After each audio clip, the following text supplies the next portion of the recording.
Welcome back to the second part of this video, which I have yet to title. I think I'm going to call it Adventures with Somebody Else's Project, or The Perils of Working on Somebody Else's Project. This is a 1936 or 37 Grunow Teledial, 1297, I believe. I think it's a 1297B, if I'm not mistaken. Anyway, doesn't matter. The 1291 is very similar, which is what I'm going to be picking up at the end of this week. So in part one, we talked about I'm going to be acquiring a spare parts chassis. Now, there's a lot of parts on this one that I'm hoping will be usable. Number one, we're going to replace the volume switch if possible. This is the one I ruined. It works fine. I tested it with a multimeter, and it seems to gradually and consistently ramp up from zero, or from whatever the base resistance is, to I think it's a 100K pot. Anyway, it seems to be working fine, even though I ruined the carbon film backing with my ultrasonic cleaner. Shame on me. You know, we all gotta do things wrong to learn how to do things right, I guess. Anyway, so that's not an issue at this point. Not worried about that. But I started kind of cleaning this chassis up. I repainted the transformer. I didn't do a good job. I wasn't really looking for anything spectacular. I just wanted to throw a coat of paint on it. But anyway, I did that. We replaced the bushings in the tuning chassis, so it's no longer floppy anymore. Replaced the wires going to the individual tuning capacitor sections. They were in really rough shape. That was all part of taking this all apart. That's in part one. In part two, we'll just take a quick relook at everything and make sure that we don't leave any stones unturned. Now, I talk about taking on somebody else's project. See, the gentleman who restored this, or got it to a functioning state, I wouldn't say he restored it. It's not a full restoration. But he got it functioning again. He replaced, well, damn near everything. But what I don't know is if he ever fixed the common problem that these are notorious for, with the so the for the teledial system to work, you actually you position these along this half circle to all the local stations that you can receive in your area. And the idea is you just press the station you want and you roll it and it stops. When you press this down, it's going to mute the audio, and then it stops. You release the button. The station is automatically fine-tuned, okay, taking into consideration the amount of mechanical slop in this system. It's automatically fine-tuned, and it's unmuted, and it should just come in crystal clear. Common problem with these is that no longer works because the discriminator transformer, I believe, it open circuits. And it's very common on these units. And what we don't know is if John ever fixed it, and I don't know how to test it correctly. So it's I'm in a predicament here. So I found the booklet of information that came with this radio. It was, actually I got it about a year or so after I got the radio. And it has some of the notes and actually have the owner's manual for a 1291, but it's the same thing. Anyway, so I have all that information at my disposal. And, because it's a 1297. Long story short, I now know where this can is, this transformer, and I'll show you. It's according to the owner's manual, back when they used to tell you where things were. What I know is that particular can is next to a, which one was it? It is the 6H6. So it's next to a 6H6 tube. That means it's at the front of the chassis right there. I found that out through a forum post because I don't know what I'm looking for. I hear the words transformer and I'm thinking, well, that could be anything with a coil, right? That could be these tuning coils. What are they talking about? Well, as it turns out, it's right here.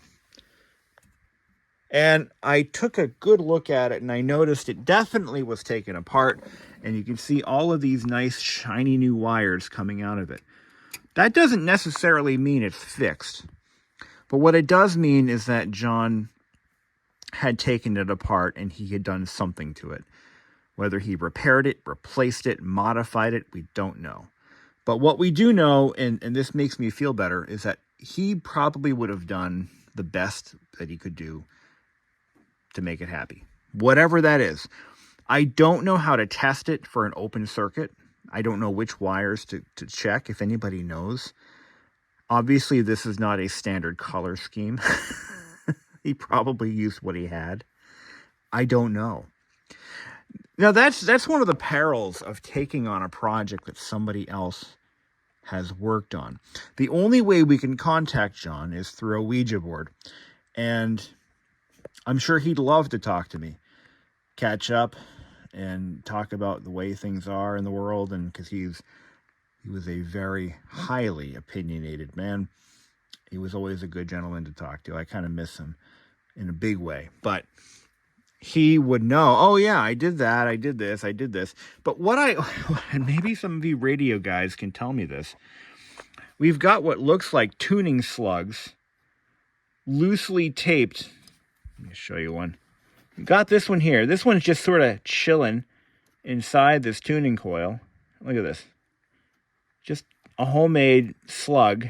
Looks like a ferrite core with some wire in it. Just shoved in there. Now, as I understand it, that has to be placed if it's anything like the tuning slugs that I've dealt with on CRTs, it has to be placed just so inside there for it to do whatever it's supposed to do. There's another very similar item. It's a shrink-tubed slug inside this one here that was taped.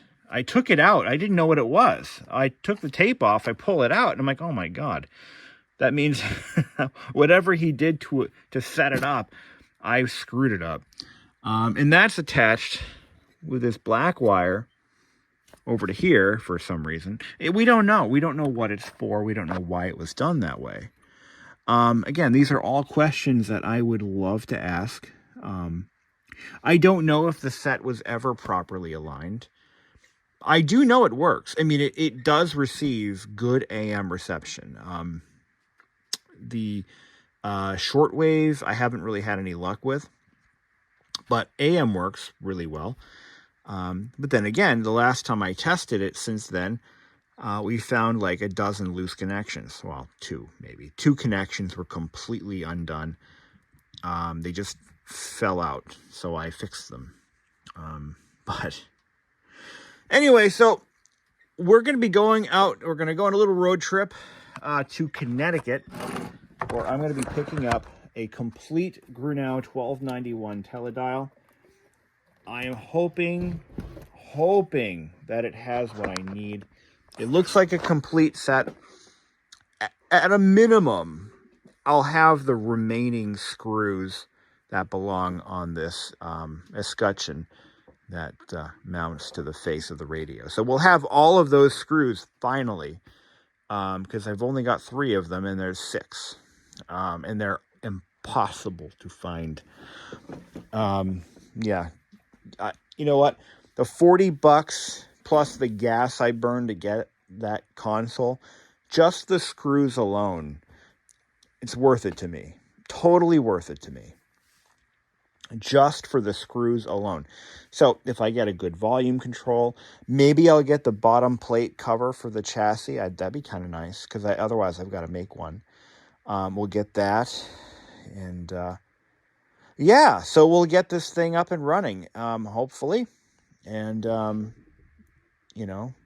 fix all the little problems. Now, I also learned how the phono jack works because the manual talks about that. So all you've got to do is plug in a 1/4-inch plug right here, and that's going to bypass the tuner entirely. So let's just say I've got one. Let's just say all the AM stations blow up, and I can't use it anymore. And I don't want to buy a talking house transmitter that works like crap. All I've got to do is plug in my 1/4-inch jack. I'm going to put a Bluetooth module in there. It's going to be a completely reversible mod. And that's it. Completely it's not going to be, nothing's getting screwed, and I'm not drilling any holes, nothing stupid like that. But we're going to put a Bluetooth module right there. One of my, the same ones that I use on the car stereos is what I'm going to use here. And that is going to allow me to link my Bluetooth phone or whatever device I choose to the radio. And I will have a perfectly functioning Bluetooth speaker that's powered by tubes. You know, that's the hipster thing everybody's doing. That's the Etsy thing, the hipster thing, the young kids, that's Gen Z, whatever. But we're not modifying the radio. We're not chopping it up. We're not throwing the guts away and painting it white and putting freaking stencil shit all over it. And I have a real problem with Etsy, but that's another story for another day. But we're using all the original hardware, all the original everything. It's all going to be fine. The one thing I need to do though is I need to find a tap off of this transformer that puts out 12 volts DC or something in between 0 to 12. My Bluetooth modules require between 5 and 12 volts. They have built-in voltage regulators, which is sweet. So it gives us a little bit of flexibility. So I've got to find, I'm sure somewhere in this chassis I can pick off 12 volts. I'm sure I can. I think I can. And then I'll just have to what I'll do is I'll put a removable plug right here. Just a little wiring harness thing. And oh, it's going to be great. I got ideas. And you're going to love them. So let's do that. We're going to, next time when I start the camera, what makes the Grunow Teledial so special is it was used, they utilized Shirley Temple Black. She was Shirley Temple back then. But they used Shirley Temple to advertise these radios. I think they had been featured in a movie that she was in. This is all marketing. I mean, marketing is a powerful thing. But it's the Shirley Temple radio. That's what people know it as. That's what it is. It's the Shirley Temple. Because she was used to advertise this. Now, completely useless bit of information. John, who rebuilt this radio, he got this radio for one reason. He had a granddaughter who was a spitting image of Shirley Temple in his eyes. And what he wanted to do was he wanted to get this thing running and have her stand next to the radio and recreate this image. It's corny, but he was a proud grandfather, and that's what he wanted to do. Sadly, he passed away. That girl is now like 20, and it wouldn't work anymore. It wouldn't work out. I don't know if he ever got the photo. I don't think he did.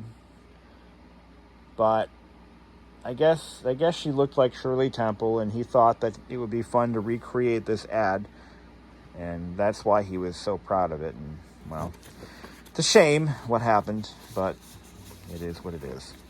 Okay, well. Oh, 1-year warranty. I'm sure that's expired by now. Actually, was it a 1-year warranty?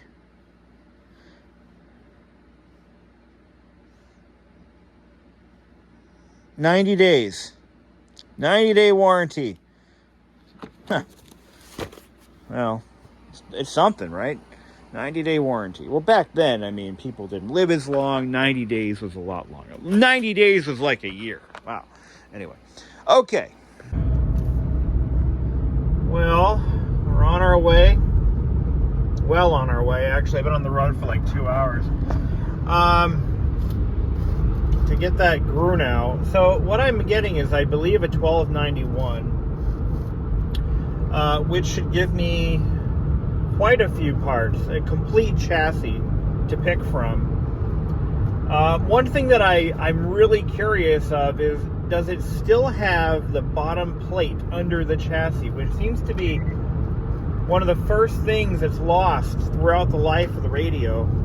As you know, as it's getting serviced, the technicians aren't putting them back on. I mean, these are radios that were probably in use for 10 to 15 years and serviced regularly as needed. So, yeah, unlike a modern radio, I mean, you don't have to. You buy a radio from like Best Buy, you don't have to service it every couple of years. But these ones you did. So, for various reasons. So the likelihood of it having its bottom plate is pretty low, because it seems like everyone that I've seen online, like every picture I've seen of a Grunow Teledial chassis, all of them are missing that bottom plate. It goes right under the tuner selector or the band selector, and they're always missing. So this will be interesting to see what we get. I don't know, kind of a pig in a poke right now, but for 40 bucks plus the expensive gasoline and such, and food and coffee, I think it's well worth the gamble. I mean, just the screws alone are worth my time. Just getting 3 screws is worth the 40 bucks. Just saying, because nobody has them. They're just not out there. They're not available.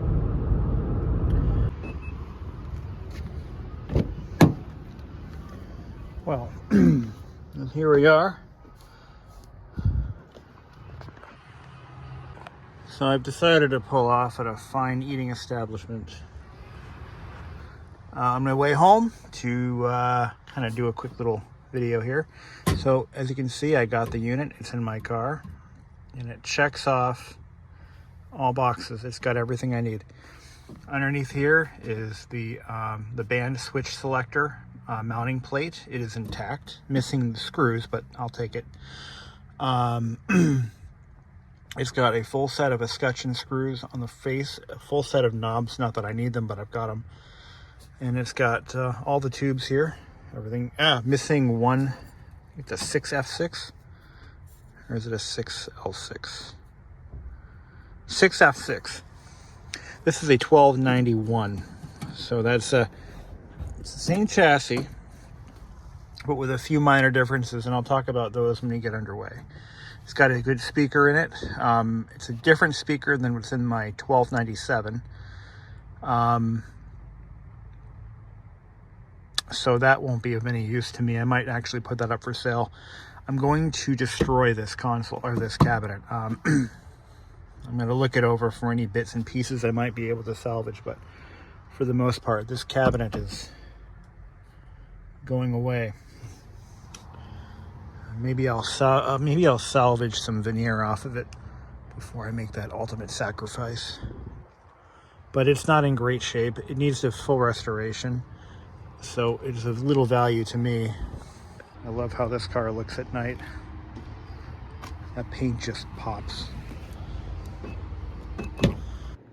Well, this is it, guys. This is what I drove a combined 6-7 hours for. This is it. Unbelievable. Look at that. We got all those, looks like we got a little bit of corrosion on the dial, but all the screws are intact. All the knobs are in. You know, this thing really wouldn't have been in such terrible condition if it were stored properly. But you can see this is, yeah, it needs help.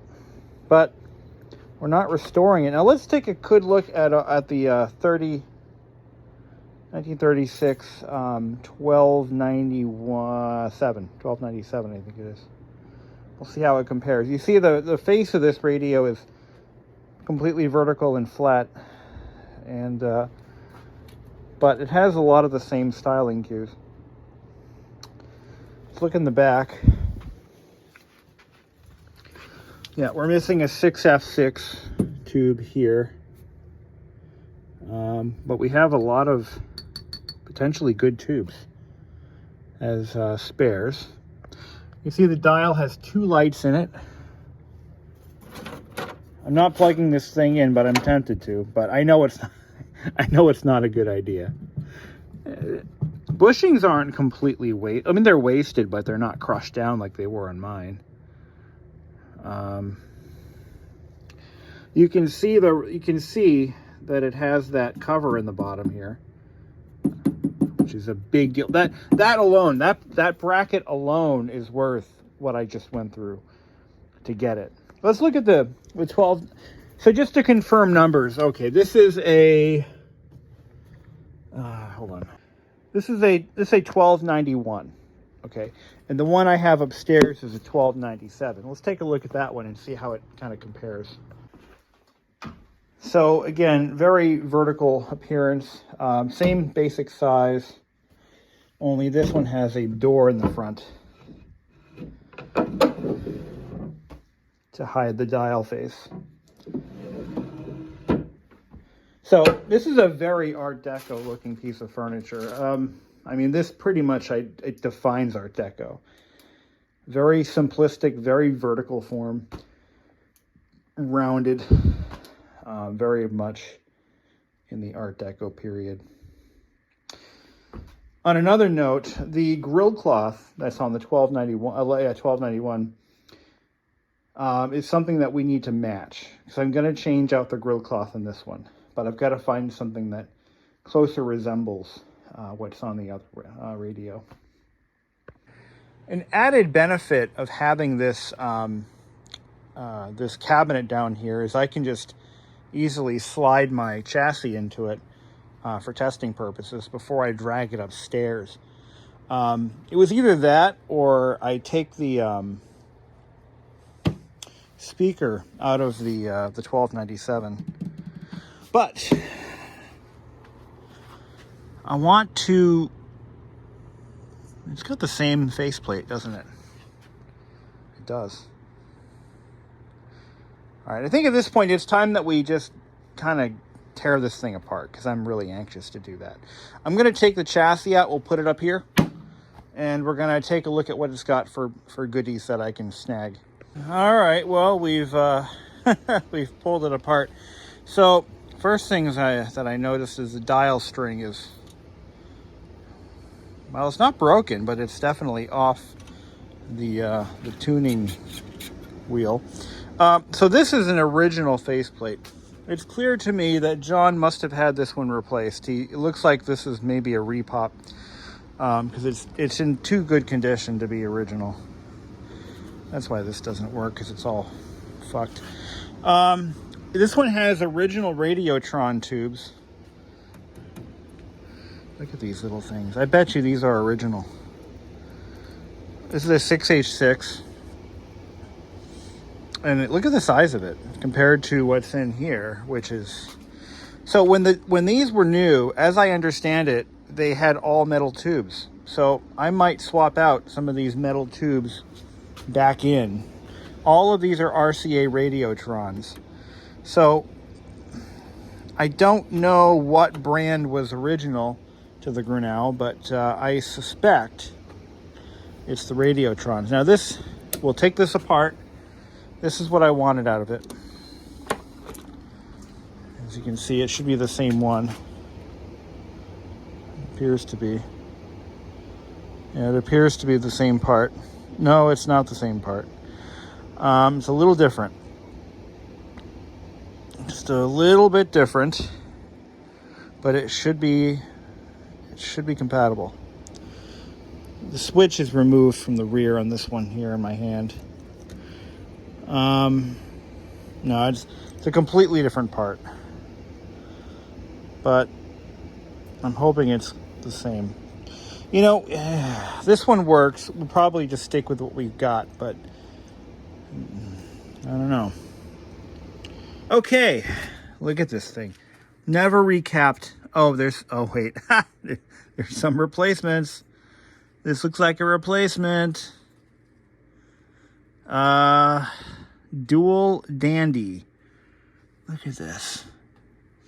Yeah, this is not factory. Looks like there was something here at one point. Maybe. Oh, yes. Maybe this was clipped in place. But this is what it looks like before a restoration. And this guy over here is what we need to test. There's 3 wires coming out of this. There should be a blue, a red, and a something else. This one's got 1, 2, 3 wires. Yeah, John clearly serviced that at some point. This is roached. Looks like it got a little toasty. Let's take this cover off and see what's underneath. All the screws are missing, but the cover's here, and that, oh my God, that is so worth having. But you look at all of these capacitors, they're done.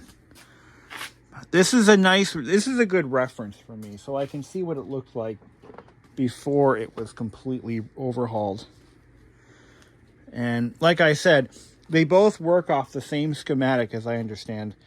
And some of the changes that John had made may not be on the schematic, making it just a little bit more complicated to work on. So we're going to take this off, and I'm going to put it on my chassis. I think I see why John didn't put this back on, because I had to move a lot of things around so that it would fit. Wires that would be chafing against it, stuff like that. So we got to be real careful.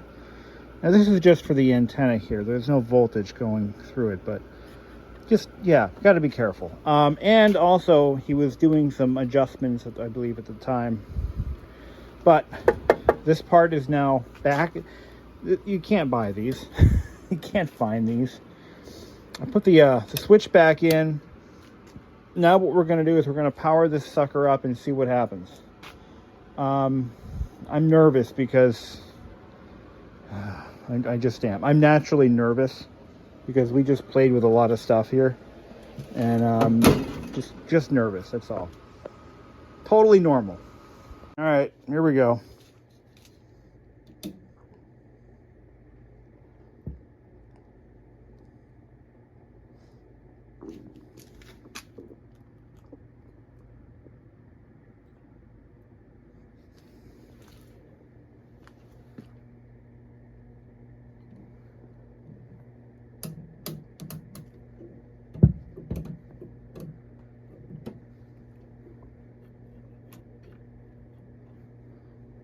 I think it goes all the way over here. Yeah. Standard low, medium, high.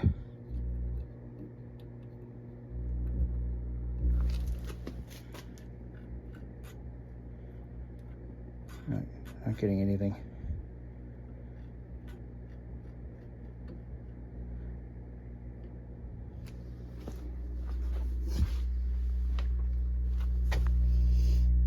I don't smell any burning, that's good. But I'm not hearing any static either.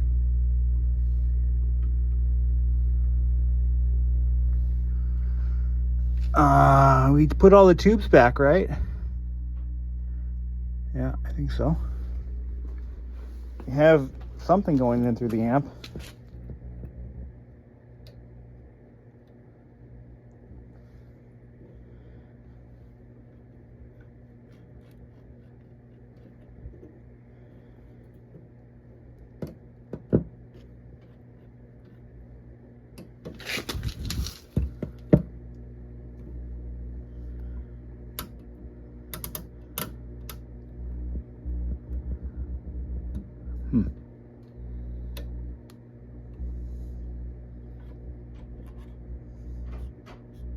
That works.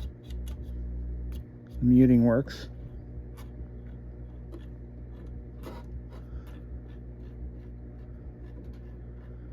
We're not getting anything out of it.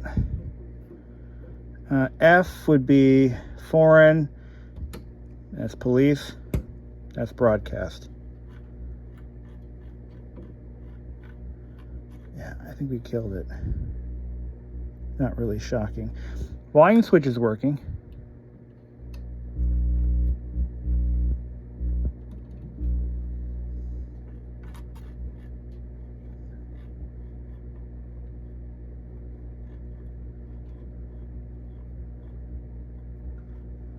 Oh, shut up.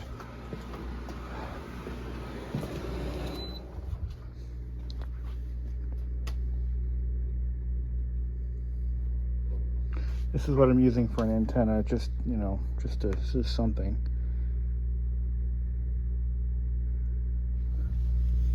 The tubes are getting warm. That's not the issue. But I'm not getting any.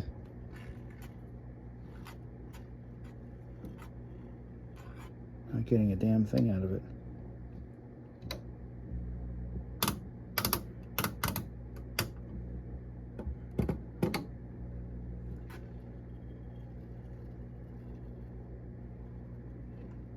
Not a damn thing. So now we have to troubleshoot. So I've made a decision. We're going to excise this entire assembly. This looks burned, so we may just swap out individual coils, but I can't get the damn thing to work anyway, so it doesn't matter at this point.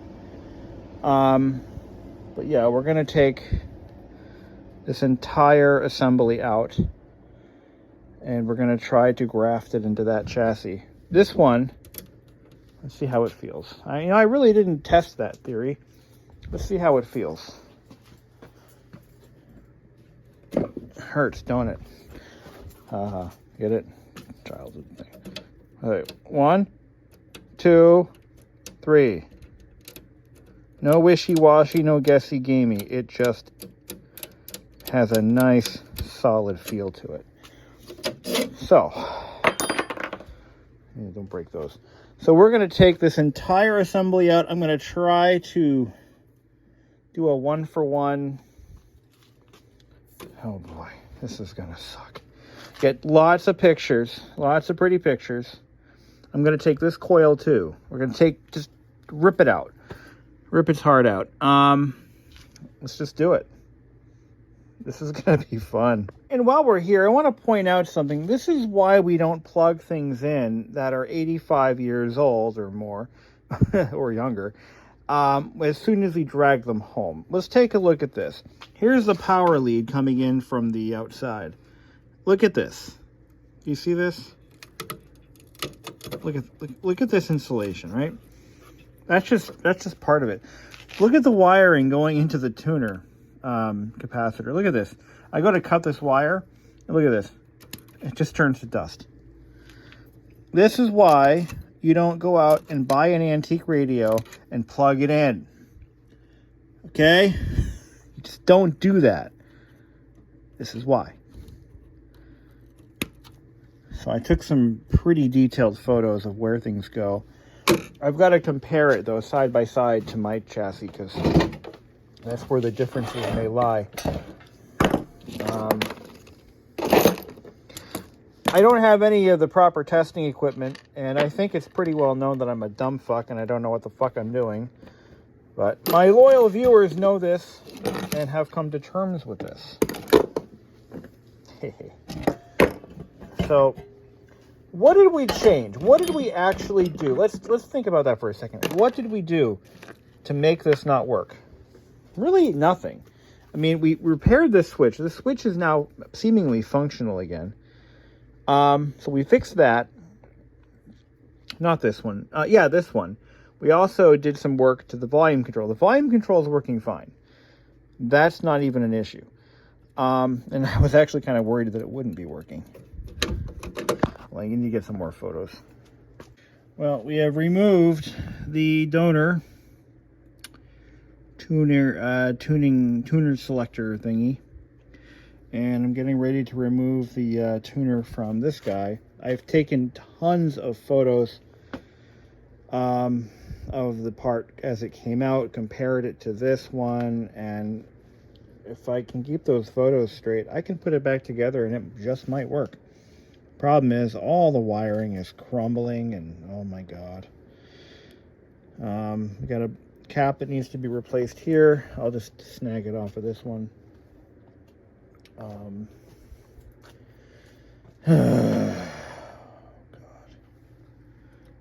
Oh boy.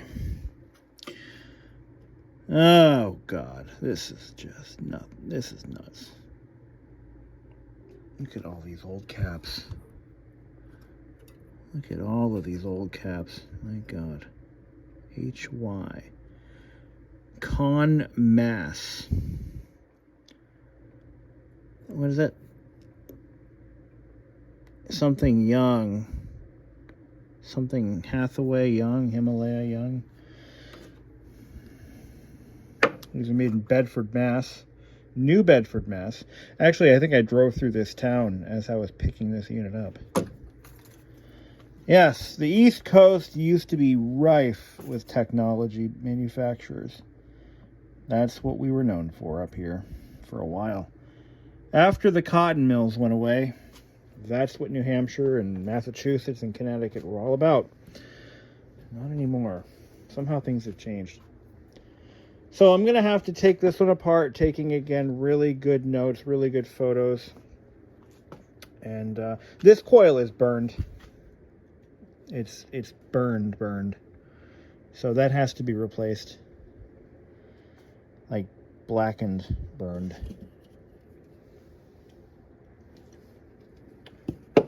So we'll probably swap this out with my with one from my chassis here. I mean, it's baked Alaska, which turns out is not a seafood dish. I thought it was. What did I know? Oh, this is going to be so scary. When I start cutting stuff out of here, it's on, like Donkey Kong. There's no going back. There is no going back once you start slicing and dicing out of the chassis. That somewhat kind of works. But yeah, this selector switch has got to be the problem. I mean, it is a problem, so it's got to be the problem. Before we do anything, I'm going to clean this up with the Oxit. Just clean up the switches. So I'm in the middle of changing out this the switch rack. Now this had to be changed anyway, so this has to be done. This thing is not right. It's got a few false positions. It's never really locked into the not only that, but the foreign bands have never worked in this radio as long as I've had it. So there's something not right there. So what we're doing is we're replacing it with this one. Now, a thought just occurred to me as I'm in the middle of changing out wires and mapping stuff out. I'm doing it on video, actually. So I'll do a video of each hookup individually. This one goes here, this one goes here, so I don't fuck it up. But a thought just occurred to me. I'm not used to dealing with RF and radio tuning equipment and such. But when I'm replacing solid core copper wire with this is what I have on hand, it's probably not going to work. Because I'm changing the values of every connection in the entire radio, increasing the wire thickness in the process, changing the lengths of each wire because it's not exactly the same. So this may create a problem. It probably will create a huge problem down the line. If it works at all, I'd be shocked, because the sensitivity of the wire thickness and length on the tuning stage is really important, guys. Like, really super important. And I'm just throwing caution to the wind here, like, in a big way.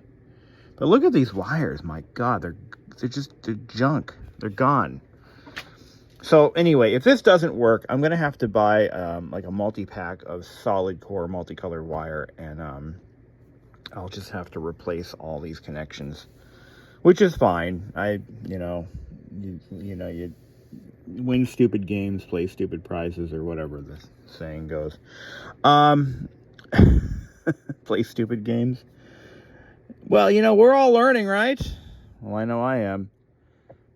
But I can't reuse this wire. It's junk. It's just crumbling in my fingers. Look at this. It's junk. It's 85 years old. It's done. It's lived. It's time to put it out to pasture. Aligning this set will be a nightmare, because I don't know how to do it. I have the instructions, but it's like, you know, using equipment that I don't own, and yeah, I'm gonna be having some fun with that one, I'll tell you what. But we're almost ready to clip this free. I just want to make sure, double check I got all of my wire connections accounted for, because I can't go back and do it again if I fuck it up. You know, it's a one-shot deal. You know, you don't get another chance to do it right. So anyway, all right, I got all the parts transferred from here to here that I need. I'm gonna keep these mica caps just because I think they're fine. I don't know. They don't always go bad. But I did swap that bad coil over, and also John had already replaced the cap between here and here, so I swapped the cap and I took the resistor while I was there. All looks good. We'll see what happens. Cautiously optimistic we're gonna get this. I got all the document. I mean, I tried as best I could to document everything on video multiple times and with photos. So my hope is we can pop this in and then see what happens. I don't expect this to work. I really don't. Something tells me this is not going to be a walk in the park. It's just, I got this ugly feeling that this isn't going to do the job. We just have too many variables here. You know, too many things that can go wrong. Not only that, but we're dealing with a chassis that is now way out of alignment. And it should still receive, you know, it should still work. But there's just so many variables. We don't know if these coils are good or bad. They visually look fine. They look good visually. You know, like you can tell when they're like, look at this thing. All right, this is burned. This is baked Alaska. And it's broken wires, and this is no good. Look at that, it's a broken wire. Whereas this one, you know, it looks okay. I didn't think these really saw much voltage. I can't believe that burned out like that. You know, I suspect what happened here is somebody plugged the radio in long after the caps had gone short. And I think it just sent voltage right across it. I think that's what kills them, if I'm honest. I think that's what's killing these. You plug it in, you know, before you recap it, and boom, you've got 120 volts going where it shouldn't. So, I can't believe we're here. It's time to test it. I've got everything resecured, reconnected. Replace some wire. Again, we didn't use the original gauge of wire. We used stranded where we should have used solid, but I don't have any solid, so I use stranded, so don't yell at me. Like I said, I don't think this is going to work. I don't have high hopes here, but we're going to see what happens. We're gonna see what happens. All right. This is going to be our first power check. I'm expecting helicopter noises and buzzes or dead silence. Here we go. We just gave this thing major surgery. Major surgery.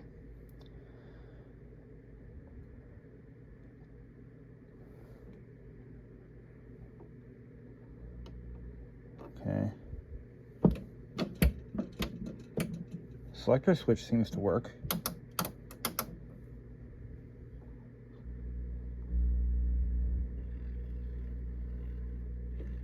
No difference. No difference.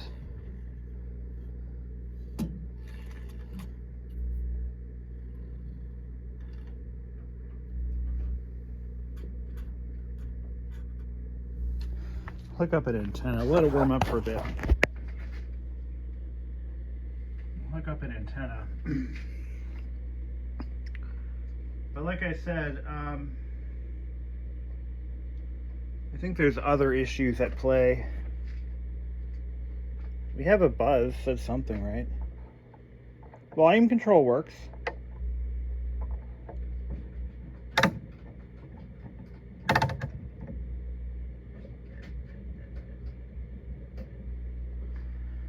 Alright, we got an AM loop here. We'll hook that up. Well, I don't know what else to say. There's something else going on with this unit. There's something else going on. I'm not getting anything out of it at all, other than you can hear the when you change the band. You hear that. So amplifier seems to be okay. We're just not getting any anything from the tuner side of it.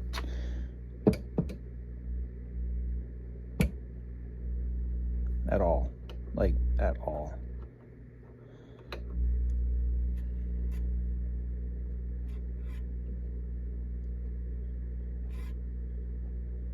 Nothing. Nothing at all. From either foreign, police, or broadcast.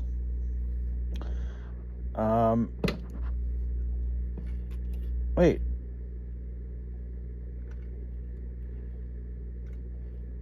I thought I picked something up.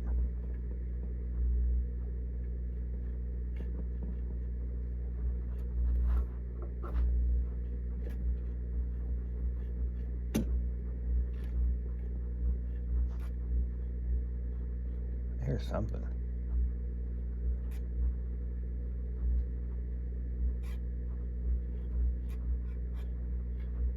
Could be a fluke.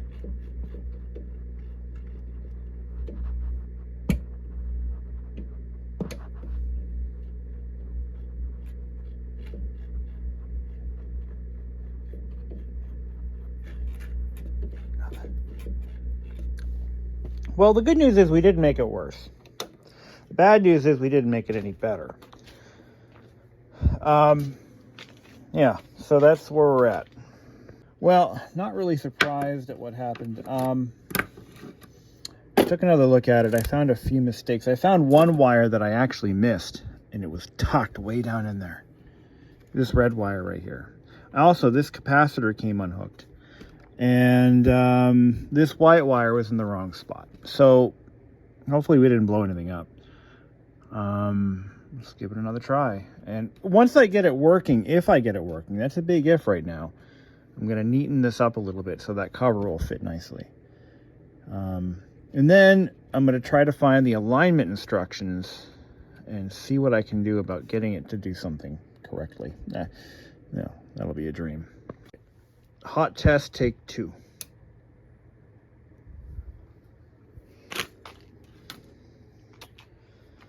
It still doesn't work. I don't know what I'm going to do. But I know that amp works because if I stick something in there like a piece of plastic, you can hear it.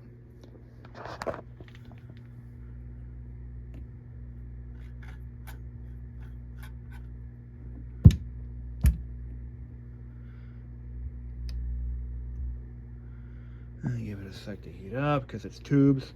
You know, and in the meantime, we could have burned out a couple of tubes. Still nothing.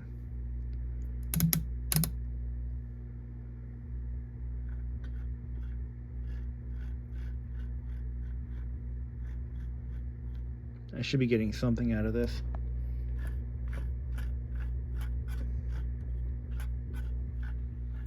But nothing.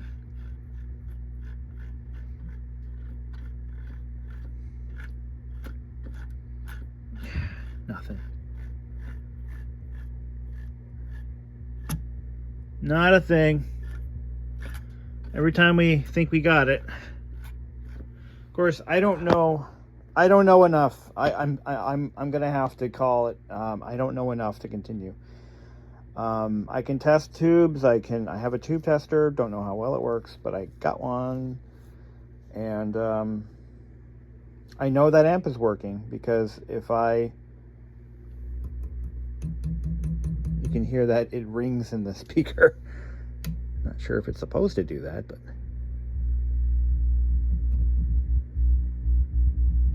yeah. This. Yeah, this is. Try another band. Nothing.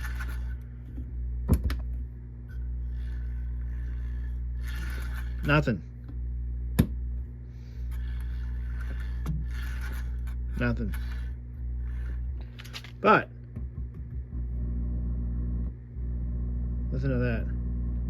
All right, let's try something here. I'm gonna try to tune it.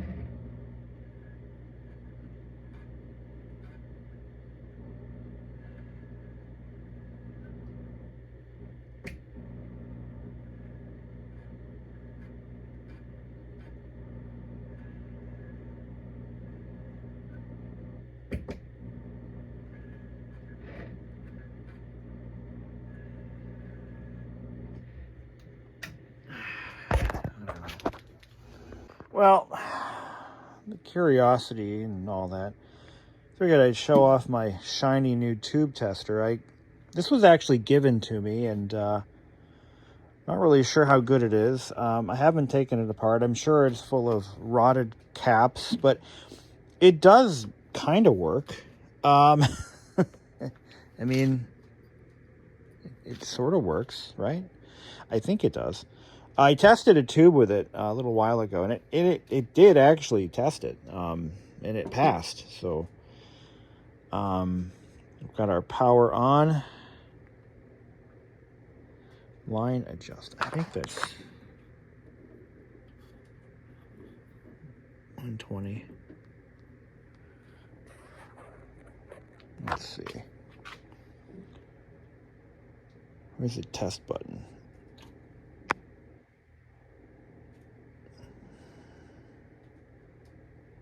I have to hold this down. Line adjust. It says it's replace. Yeah, it says to replace.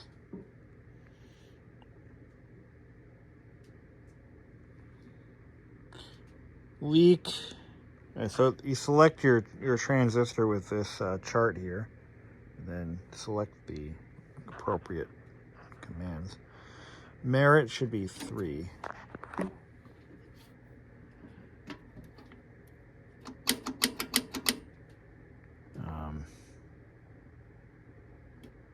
Okay.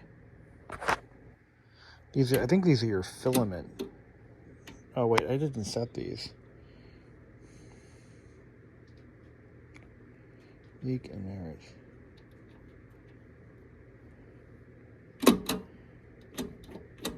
Leak.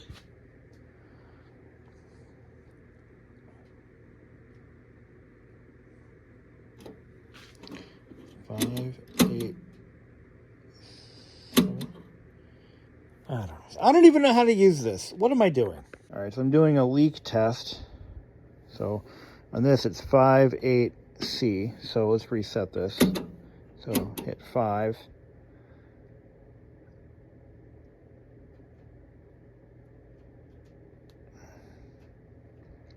Don't know. 5 and 8. That one seems okay. And I think C is for cathode. Nothing there. It's probably bad. But then again, when the test equipment is also in question, what make is this? This is an EICO. ICO. Reset on that. Merit. Doesn't do anything. Merit should be 3. Line adjust. This seems broken to me.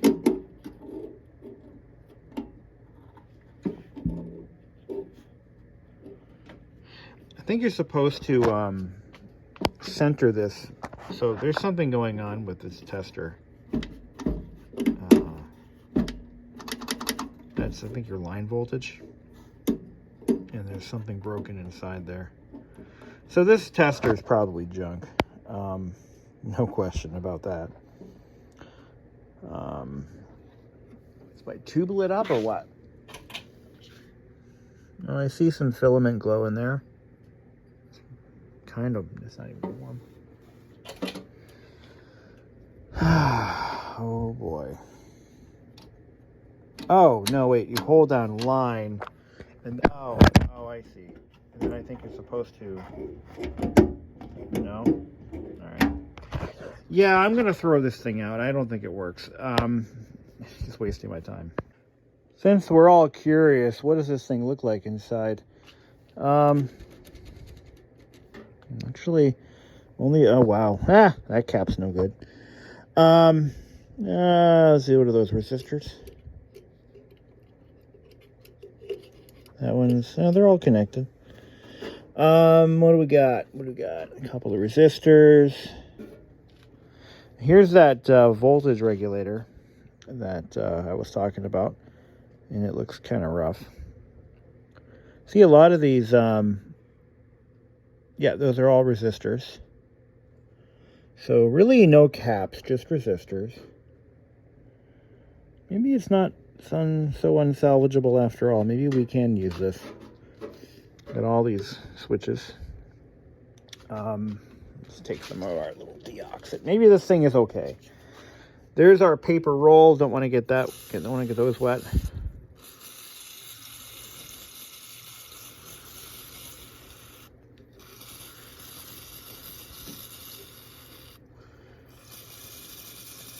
This thing smells wonderful. If you love that old radio smell, this thing's got it bad. Oh boy, does it ever. This thing's got it real bad.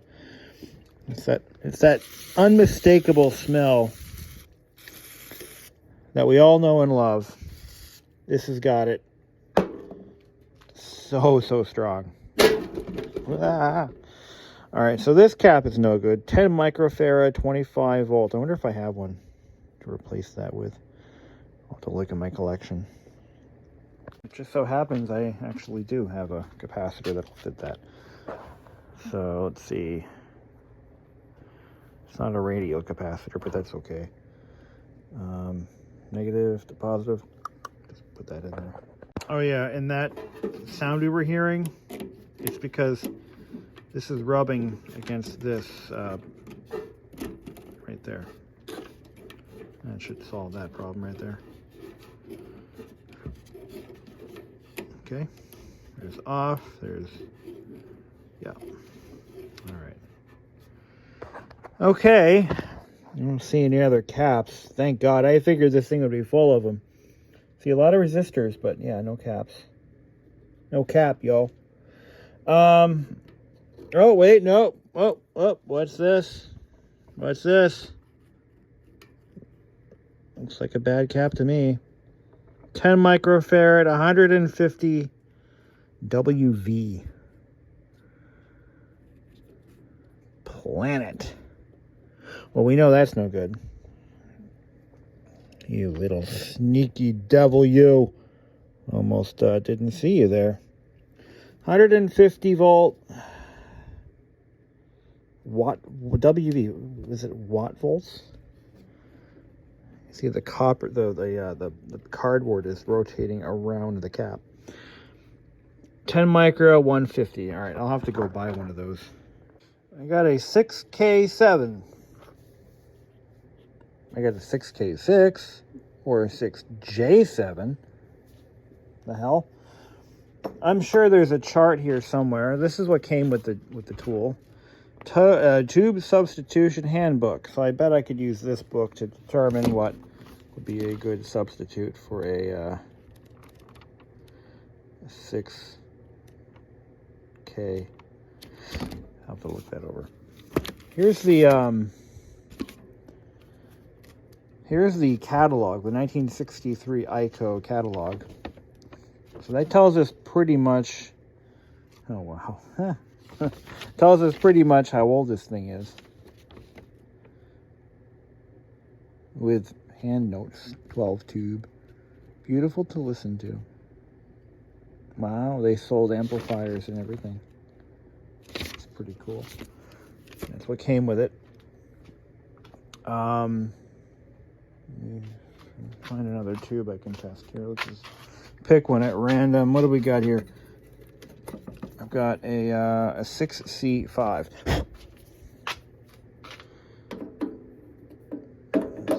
6C5. Is that in here? Look at all this stuff leaked out. I gotta clean that up.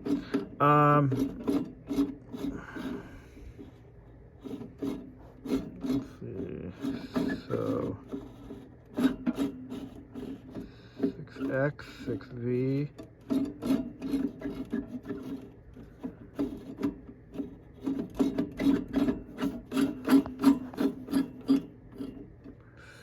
CH.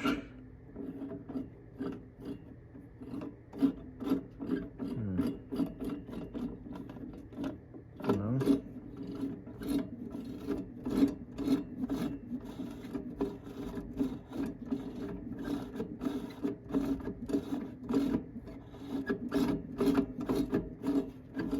I guess not.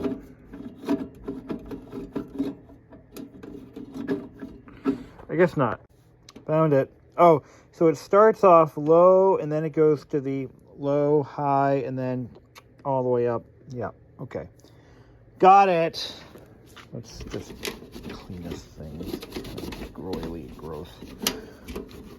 Okay, let's plug it in. So this thing's in pretty good shape. As far as like, I mean, just a visual inspection anyway. We just have that one cap that I didn't replace that I probably need to. Turn it on. And we got power lights on, good. We got to set our parameters. So 6.3 filament. 6.3. Grid is 45. Plate is 27. Okay. 1, 2, 3, 4, 5. Okay, so we got 1, 2, 3, 1, 5. 1, 2, 3, 1, 5. 1, 1, 1, 1, 1, 1, 1. 1, 1, 1, 1, 1. V and S. 3 and 3. Okay. Plate, we set that. Push, leak, and merit.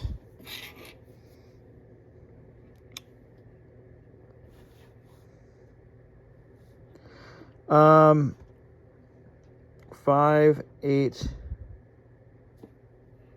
So 5 and 8. So when you go to push those in. And then merit. Okay, turn it on. I guess we have to get our line straightened out here. We adjust that as needed. Yeah, it never quite makes that mark. So I assume that might mean it's bad. I don't know. Do I need to let it heat up? I assume that means it's good. It's within range here. I'm not sure. I don't have the owner's manual, so bear with me. Let's check for leak. 5 and 8. I already did.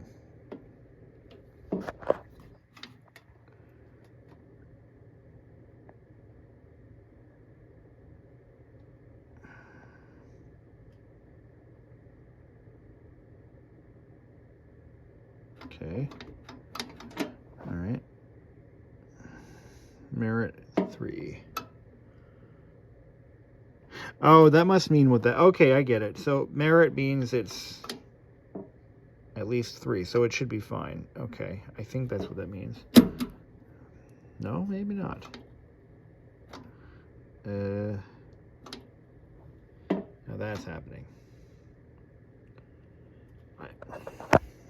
I guess it's okay. I don't know.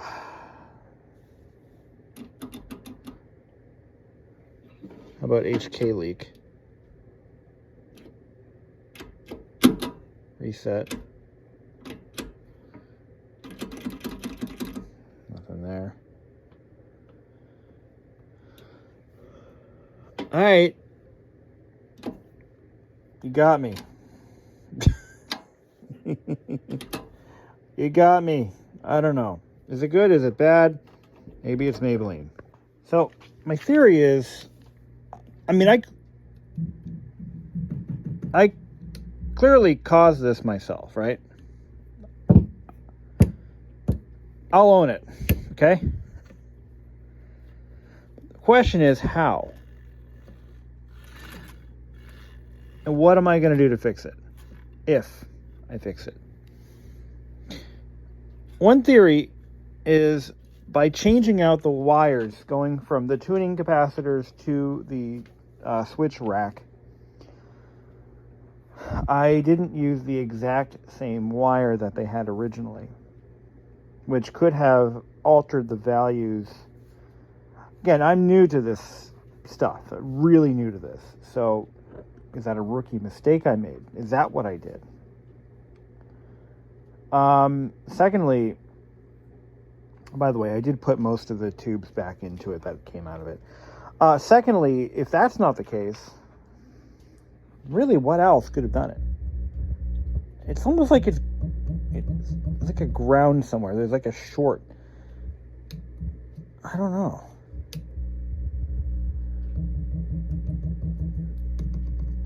The whole chassis turned into a microphone. It never received international. This set could not. By 1937, Philco, on the other hand, it works great. This one never did. Not as long as I've had it.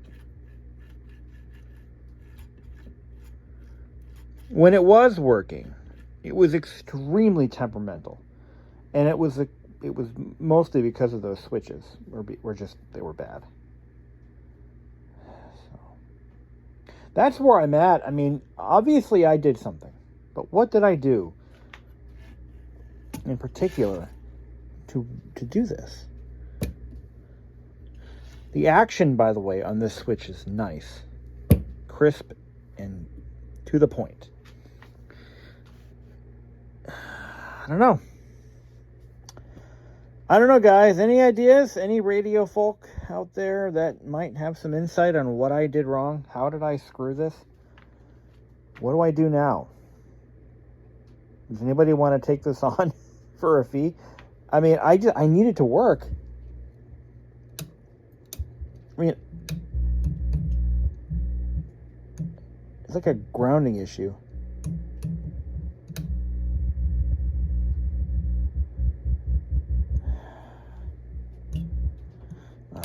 I don't know. So just for giggles, I just swapped out the band mode selector or the tuner mode selector, and it did make a difference. Did make a difference. The volume control pot on the donor chassis is not a factory part. In fact, it's missing one terminal. I think that's a ground terminal that it's missing. This is a Clarostat. That's who made that one. And you can see that there was this resistor here. When they replaced it with that, they just clipped the resistor and didn't bother. But I know the problem isn't the volume control because I'm getting volume. If I touch this, I get static. So that's got to mean something, right? All right, so I'm at a point where I think what really needs to happen is the whole set needs to be aligned, which I don't have the equipment to do that. I don't have a signal generator. I have a galvanometer, which is obviously a multimeter, but I don't have a signal generator. Yeah, there's a very specific process that has to happen, and I think by disassembling and replacing those wires. There's 3 wires here that connect the tuning capacitor to the switch bank. I've probably thrown the thing so far out of alignment or out of adjustment that it can't even receive anything. That's my story, and I'm sticking to it. That's where I'm at. Like and subscribe.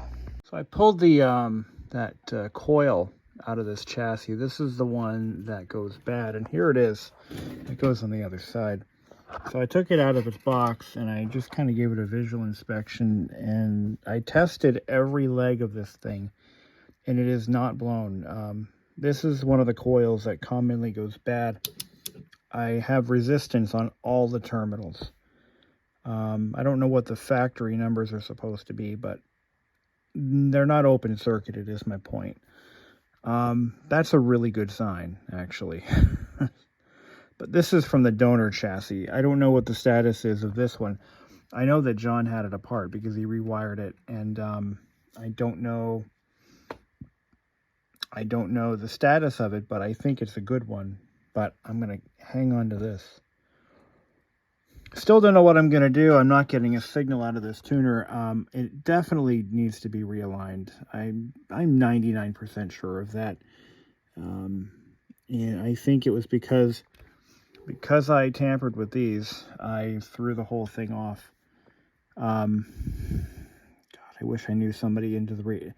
Everyone I know who does this stuff is dead. That's just... Ugh. Everyone I knew who did this kind of work is now dead. So I've got to figure out how to reach out to the community of radio repair folk and figure out what I'm going to do. I mean, these switches are in great shape. Nice feel on those. This one, I stole. This one's fine. I think it's good to go. This one's fine. Everything seems to be... I didn't check them with a multimeter, but visual inspection, they look solid. I know, right? Famous last words. Well, I didn't really test it, but it looked good. Yeah, so I'm going to have to figure out a way to get this fixed. Don't know what I'm going to do. Like and subscribe.